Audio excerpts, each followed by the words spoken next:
Buenas noches, hermanos de la Iglesia Cristiana del Calvario. Sean todos bienvenidos a esta su casa. Reciban un cordial saludo. En esta noche no se pudo llevar a cabo la transmisión que normalmente llevamos a cabo en vivo, pero eso no quiere decir que esté orando por cada uno de ustedes. Saben que así lo hacemos, que estamos atentos al servicio de la iglesia. Pero bueno, vamos a escuchar y vamos a estudiar la palabra de Dios el día de hoy. Hay un pasaje bíblico en el libro del profeta Isaías, capítulo número 61, el cual quiero leer para ustedes, pero a la vez también vamos a seguir viendo algunos episodios del Evangelio según San Mateo. Esto se los digo para que tengan las citas a la mano. Pero bien, libro del profeta Isaías, capítulo número 61, voy a leer un par de versículos para ustedes. Dice de la siguiente manera: Buenas nuevas de salvación para Sión.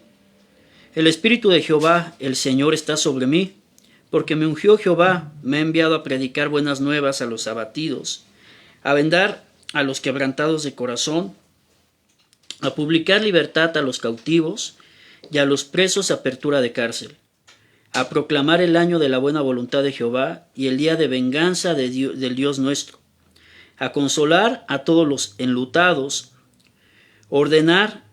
a ordenar que a los afligidos de Sión se les dé gloria en lugar de ceniza, óleo de gozo en lugar de luto, manto de alegría en lugar de espíritu angustiado, y serán llamados árboles de justicia, plantío de Jehová para gloria suya.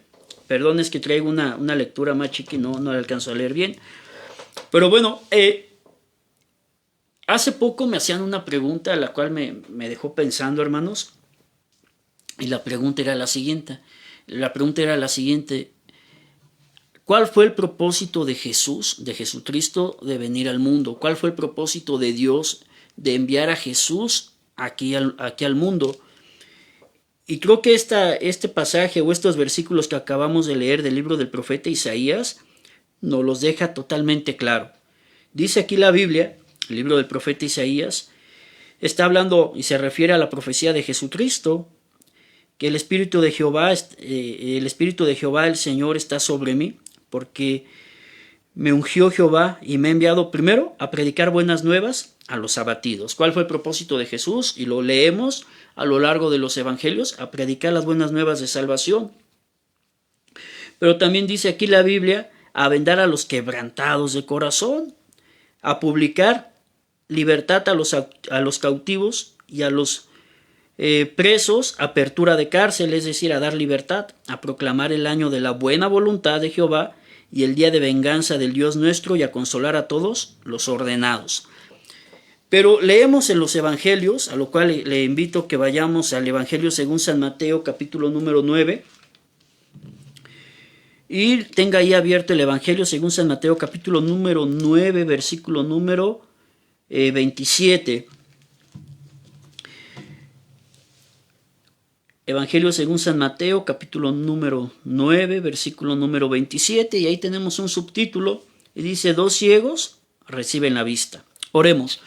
Padre, te damos gracias porque tú eres bueno y porque para siempre es tu misericordia. Señor, bendice a cada uno de nuestros hermanos que forman parte de esta comunidad cristiana, el Calvario, Señor. Bendícelos cualquiera que sea su situación, Señor, su necesidad, su petición, sus anhelos, sus sueños, sus deseos, Señor.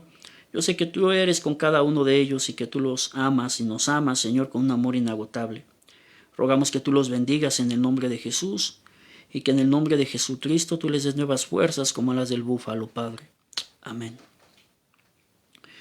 Bien, 2 ciegos reciben la vista. Si le damos vuelta a nuestra Biblia, en el capítulo número 6 del Evangelio según San Mateo, desde el capítulo número 5, Jesús da lo que es el Sermón del Monte y empieza con las bienaventuranzas, y Jesús termina el Sermón del Monte con los 2 cimientos. Pero una vez que Jesús termina de predicar el Sermón del Monte y que va bajando del monte de predicar, Jesús empieza a hacer una serie de milagros. Y el primer milagro que Jesús efectúa pues es la sanidad de una persona que tenía lepra, que tenía problemas en su piel. Posteriormente vemos que Jesús sana al siervo de un centurión, el cual este siervo de este centurión estaba paralítico, se enfermó y quedó paralítico. Posterior a ello, Jesús sana a la suegra de Pedro y vemos que Jesús también tiene el poder para calmar la tempestad. Llegamos al capítulo número 9, donde también Jesús sana a otra persona que tenía parálisis, que no podía caminar. Y vemos en el versículo número 18, vemos que Jesús tiene el poder sobre la muerte al resucitar a la hija de Jairo. Y también ahora llegamos al versículo número 27, donde 2 ciegos reciben la vista. 2 personas que no podían ver reciben la vista. Vamos a analizar estos versículos. Dice el versículo número 27. Pasando Jesús de allí, le siguieron 2 ciegos, dando voces, diciendo: ten misericordia de nosotros, hijos de David. Le siguieron 2 personas que no podían ver, 2 personas ciegas, pero le siguieron, pero dando voces, diciendo: ten misericordia de nosotros, hijo de David. Hay ocasiones en que nosotros atravesamos por algo y necesitamos la intervención de Dios, sí o sí. De esas ocasiones donde necesito que Dios me ayude y solamente Dios me puede ayudar y solamente Dios puede hacer el milagro, y volcamos toda nuestra confianza en Él porque Él es el único que puede solucionar las circunstancias por las cuales nosotros pasamos. Y de igual manera, miren, estas 2 personas que estaban ciegas, no sabemos si fueron ciegas de nacimiento o perdieron la vista en algún accidente. Lo que sí sabemos es que estaban ciegas, que no podían ver, pero sí tenían su oído bien afinado, y que pasó Jesús por donde ellos estuvieron y ellos le siguieron. Siguieron a Jesús, aún a pesar de la ceguera que tenían, siguieron a Jesús y utilizaron su boca para llamar a Jesús diciéndole: ten misericordia de nosotros, hijos de David.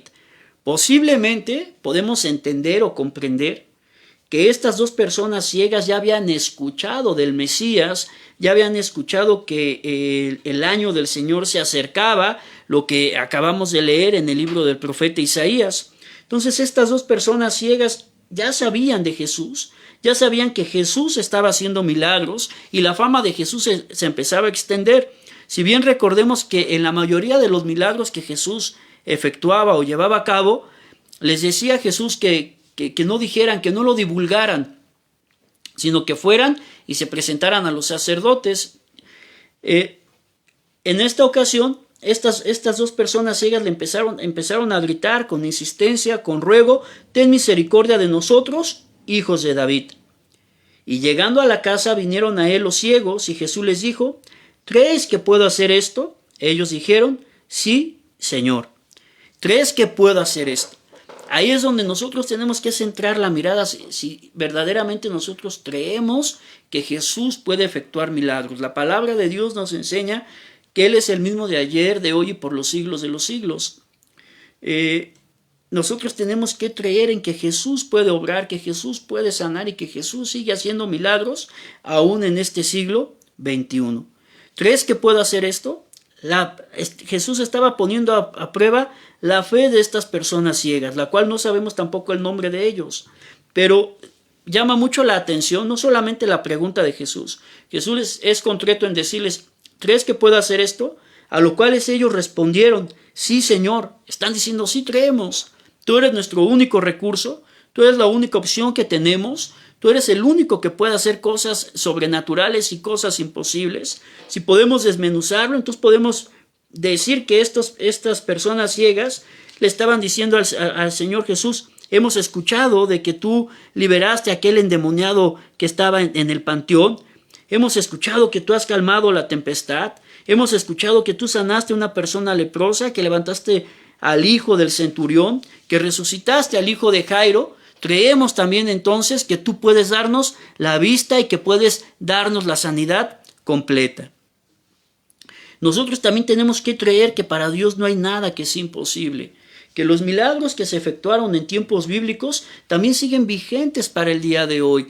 Dios es todopoderoso y Él puede hacer cosas imposibles en nuestras vidas. Creer. Entonces es ahí donde nosotros debemos de centrar nuestra mirada, creer que Dios es soberano y que Dios puede hacer maravillas con cada uno de nosotros. Hay algún par de citas que me gustaría que vieran y que si usted está en su casa que las buscara, pero se me viene también a la mente aquella palabra o aquella respuesta que Jesús le da a Marta y a María, hermanas de Lázaro, cuando Lázaro murió. Dice la Biblia que Lázaro ya tenía días de haber muerto, tenía 4 días de que Lázaro había muerto, y Jesús aún así fue hasta el sepulcro, hasta Betania, para presentarse ante la tumba de Lázaro. Pero antes de que Jesús llegara a la tumba de Lázaro, las hermanas de Jesús pues obviamente estaban tristes, estaban viviendo en luto, y Jesús les dijo, ¿crees que puedo hacer esto? ¿No te he dicho que si crees verás la gloria de Dios? Para Dios no hay nada que sea imposible. Jesús vino a este mundo no a hacer milagros. Jesús vino a este mundo a dar su vida en rescate por cada uno de nosotros y a mostrarnos el camino, la verdad y la vida, es decir, a mostrarnos el camino de salvación. Vino para que el hombre no se pierda y fuera condenado a muerte eterna. Vino para dar vida y que el hombre vaya para vida y vida eterna. Pero desde luego los milagros que Jesús hacía eran como señal de que verdaderamente Jesús era el Hijo de Dios, que Jesús era el Mesías prometido y que Jesús venía de parte de Dios a dar su vida por cada uno de nosotros. El escritor a los Hebreos, que sabemos desde luego que es un autor anónimo, en el capítulo número 11, el autor de los Hebreos habla acerca de la fe.